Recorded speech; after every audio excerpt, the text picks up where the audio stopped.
A 25-year-old gets their first job and wants to start saving for retirement, but feels overwhelmed. How would you guide them through their first retirement product? Okay.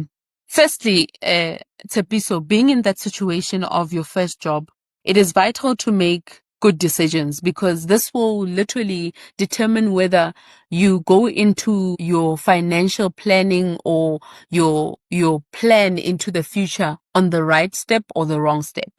So I would certainly sit down with this 25-year-old and say, where you are, your budget should always have an emergency fund, tax-free savings, and a retirement annuity. Whether you decide to have 500, 500, 500, but you have to have all of them. And the reason for that is that a retirement annuity, Tsepiso, plays a role of your long term. So this is something that you don't need to worry about. You keep contributing your 500 until you get to retirement. Maybe increase it here and there, pull a statement, do a few changes, increase it, do this, do that. But you don't touch it. And then your tax-free investment is for your medium-term investing. So this is when you can save this 500 and maybe you save it for when you decide to buy a house. Maybe this would be your deposit, or this is where you considering something longer term, maybe your first car installment, or you want to buy your car cash. This is this tax-free. And then you have your discretionary emergency fund investment. This one is where literally, if you get a flat tire, this is where you'll disinvest. Not worrying that I'm affecting my retirement or I'm affecting my tax fee. Your discretionary investment will play your emergency fund role. Your parents call, they're stuck, there's a funeral, you need to be there urgently and nobody can assist you. You'll disinvest from your discretionary investment. So do I start first with my emergency fund first before I start saving for it? I would certainly say nothing is better than the other.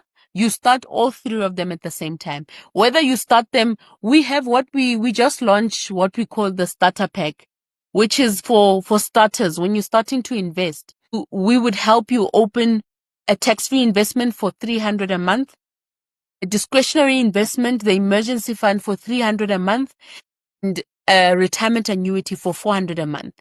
So per month, 1,000 would be for all your investments. And you sorted for life.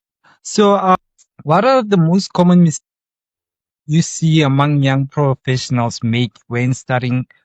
It's certainly that they think they have time. And that's the biggest downfall. Because when you start working, you think you have time to be so until you are 5 years, 10 years down the line, and all that time you thought you had is gone. And now you're under pressure. And guess what you're going to do? You're going to want a financial planner, find a financial advisor and say, help me get to 1 million in 10 years. I only have 10 years left. And guess what? You're not going to be able to get a quick way to get there. Because the only way, Tepiso, you're going to get to 1 million quickly is if it's a scam. And you must also be aware of that. Because remember, there's no quick way to anyway. If you're going to invest, remember something.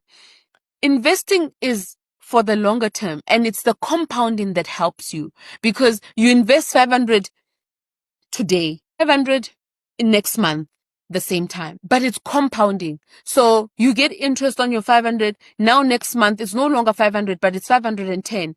You add your 500, it's now 1,020. Little by little, this is compounding. And that should be your focus, that over the longer term, you're investing monthly, you are consistent, and you will get or you will reap what you have sowed in your consistency.